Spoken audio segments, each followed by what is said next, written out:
సూర్యోదయానికన్నా ముందు తులసి దగ్గర దీపం పెడతారు. అప్పుడు పెట్టినటువంటి దీపం కార్తీక దామోదరుడికి చెందుతుంది. సూర్యోదయం తర్వాత చేసేటటువంటి పూజలన్నీ శివుడికి చెందుతాయి. సాయంత్రం చేసేటటువంటి పూజలు లక్ష్మీదేవికి చెందుతాయి.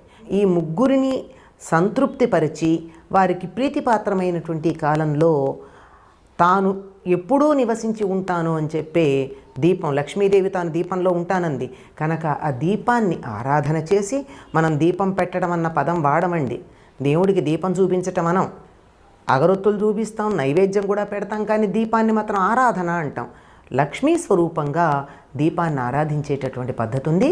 అందుకని సూర్యోదయానికన్నా ముందు తులసి దగ్గర పెట్టి కృత్తికా నక్షత్రాలని చూసి వాటికి నమస్కరించాలి. అంటే నక్షత్రాలు ఇంకా పోకుండా ఆకాశంలో ఉన్న